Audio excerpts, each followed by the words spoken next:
Hello, my dear friends. How are you doing? Hope you are having an amazing day and not having to deal with drama. Ready for new stories I have for you today? Let's go to the first one. Listen to the end of the story, guys, to hear my insights. Enjoy the stories, and don't forget to like and subscribe. And of course, don't forget to leave a comment. I, 25 female, have always been in competition with my sister, 27 female, since I can remember. I was a baby born after a miscarriage our mom had, so my parents were very happy and shifted their attention away from my sister and on to me. I want to clarify that I never took joy in this and knew that I was favored over my sister due to unfair circumstances. I tried to connect with her growing up because I considered her a really cool person, but she always seemed uninterested, which only made my parents chew her out for hurting my feelings. Obviously, that only caused her to hate me more. When I turned 15, I completely stopped engaging with her. My parents didn't push for us to be friends either, and kept their attention on me, which has always bugged me, because who wants to be coddled and surveillanced 24/7? Anyway, things went all right for me, and I eventually got myself into a good college, and my parents offered to pay for everything: food, rent, school supplies, etc., since I wanted to move out of their house. I wanted to be independent, so I declined. But when my sister heard of this, she was understandably mad, as they had refused to pay for anything, and told her she needed to learn responsibility by paying for her own things. She blew up at my parents, but mostly at me for stealing away the attention of our parents her entire life and making her miserable. I tried to explain that I agreed that they were bad parents and that she deserved better, but she just told me to shut my W mouth and that she didn't need my sympathy. My parents forced her to apologize and threatened to cut contact if she didn't. I agree that she was harsh, but I understand how frustrated she must have felt her whole life, so I didn't hold it against her.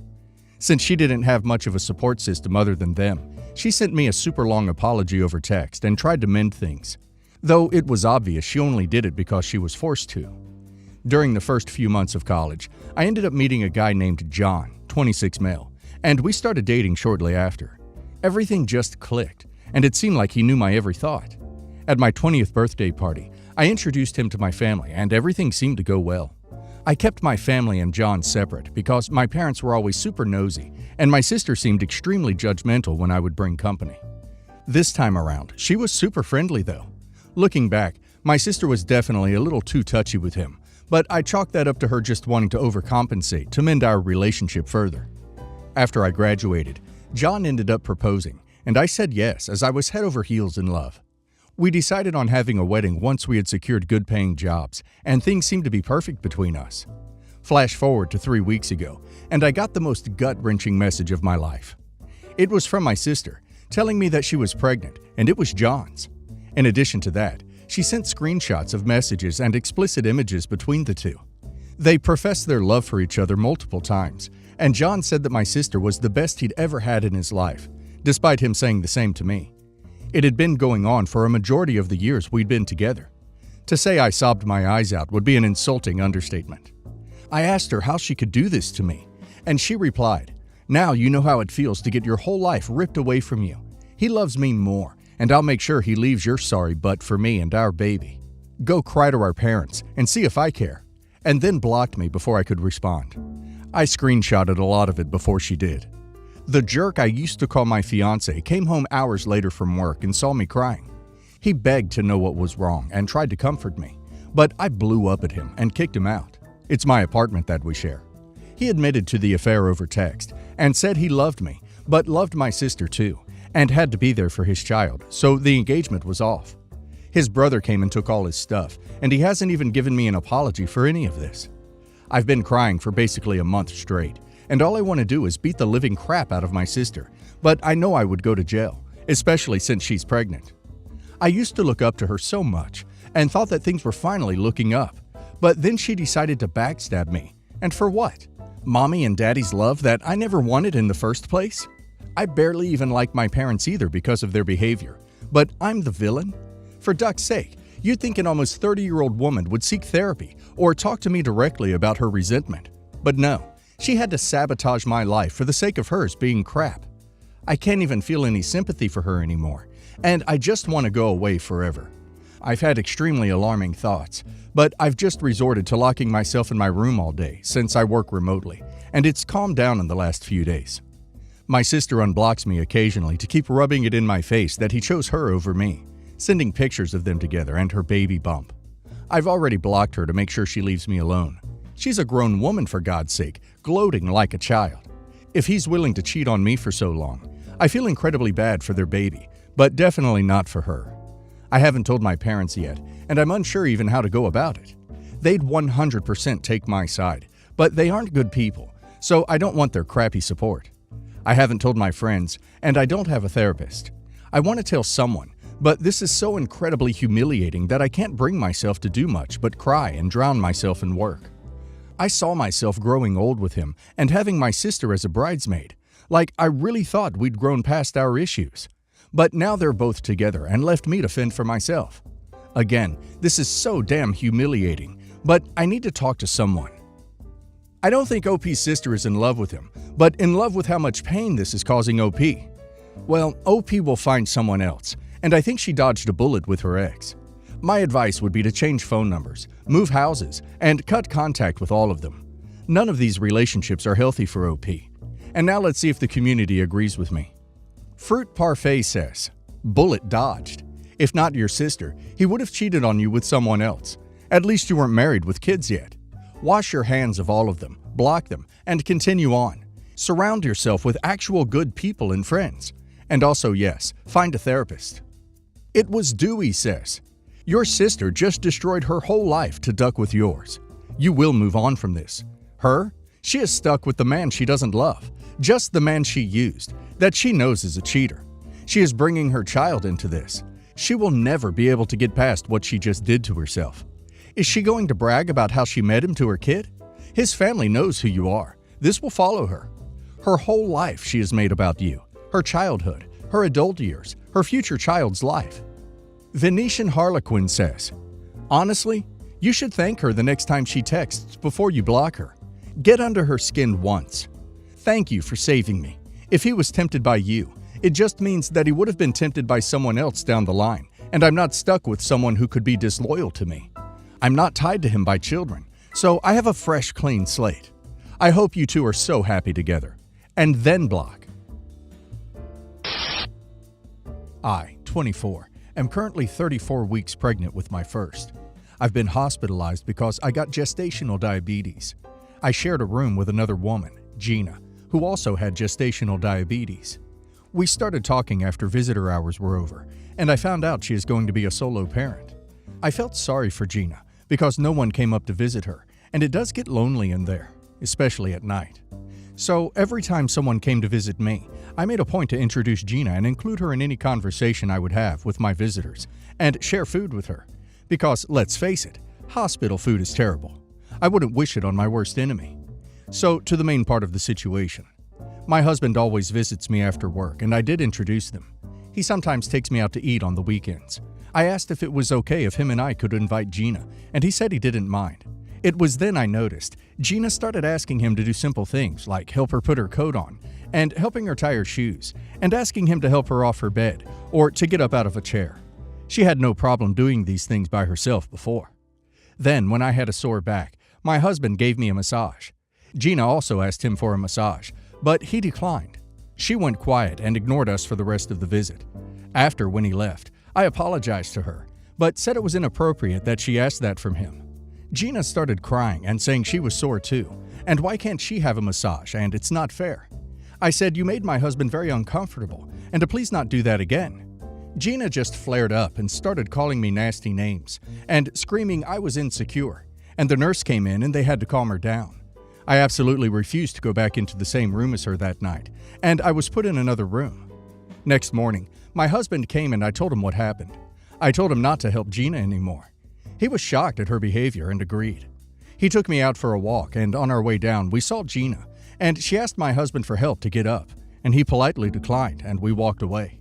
When we came back to my ward, I went to get my drink and saw Gina by herself in the corner crying. Now I'm feeling bad and wondering if I'm the a-hole. I think she crossed boundaries and reacted poorly when OP asked her to refrain from asking her husband for a massage.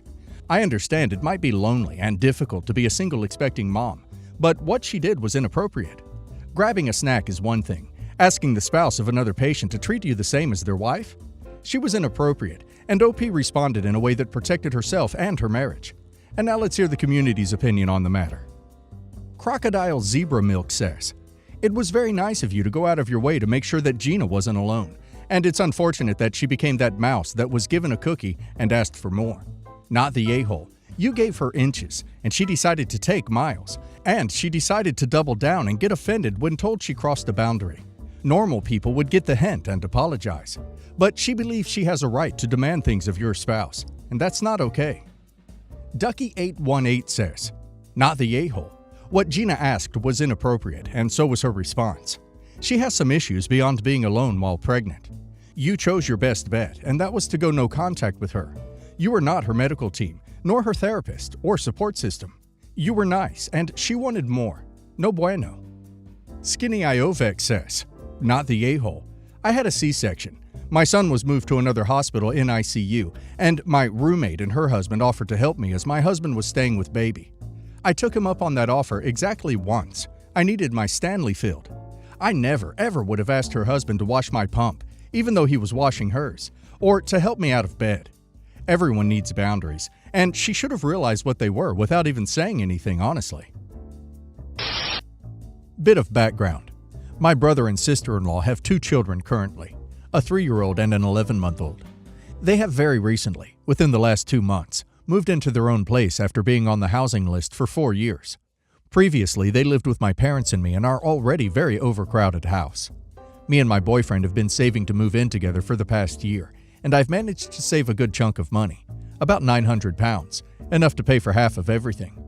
My brother and sister-in-law currently have a CCJ they are in the process of paying off, due to some bad money decisions on their part.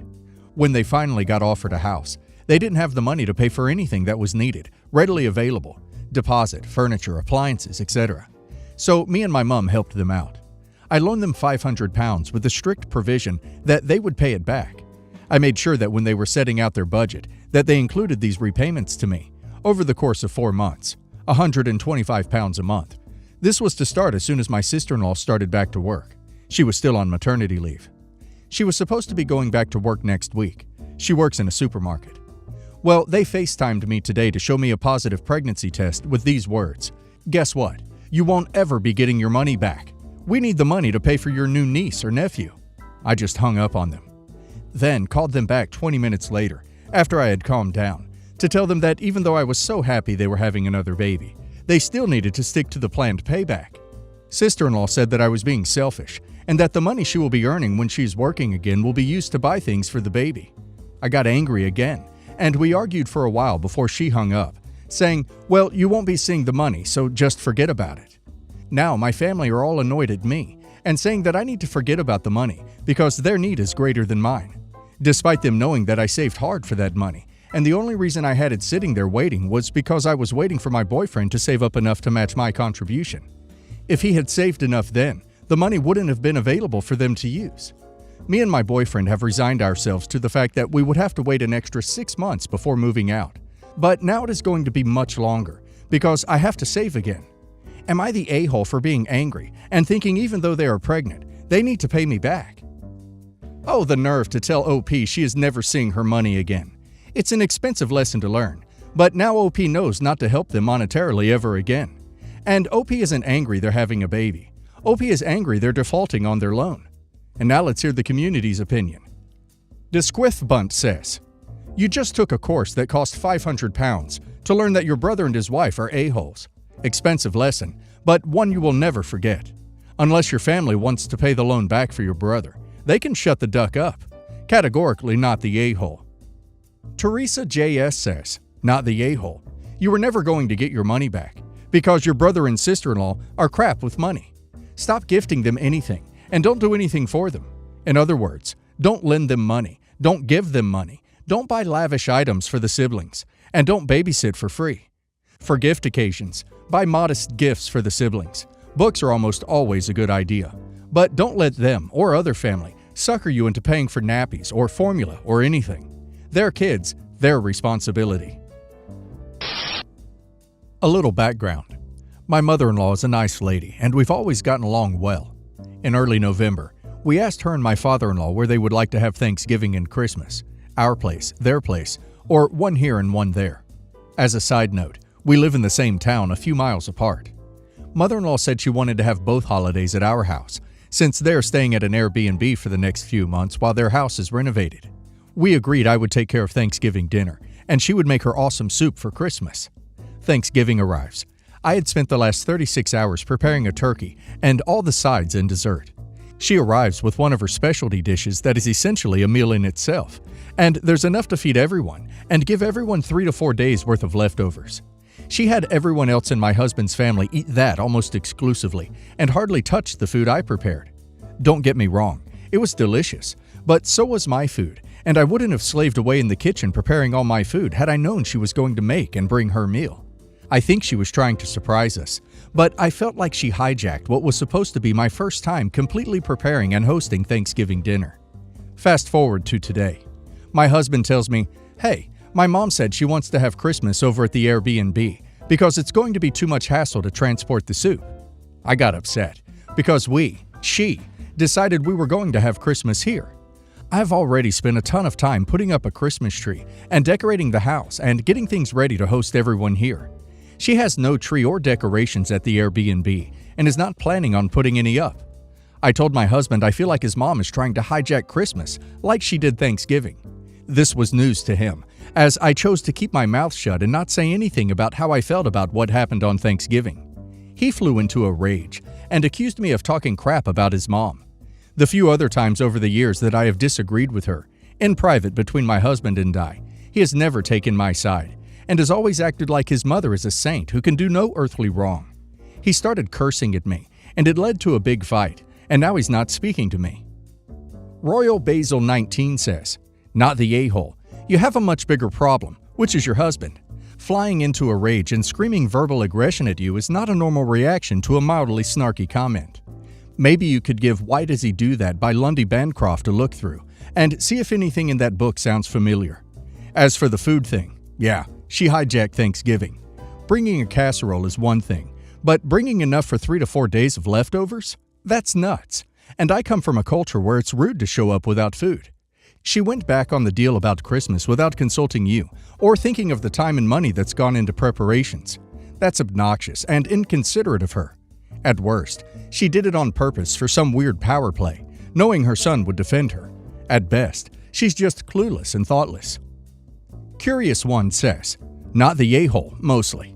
Her bringing a specialty dish meal to Turkey Day and everyone eating that instead was an a-hole move. Who does that? Her making a deal about where to have Christmas and what to bring, and now changing it, is an a-hole move. Your husband getting this upset about your complaint is a double a-hole move. You and your husband should see a counselor ASAP. He seems overly dismissive and not supportive at all. Or you could just take a ham and a huge prime rib along to go with her soup, but knowing her family, they would still only partake of the soup. This shouldn't be that big of a deal, but your husband should be seeing this from your perspective, and he 100% should be the one transferring the previous soup in its holy grail.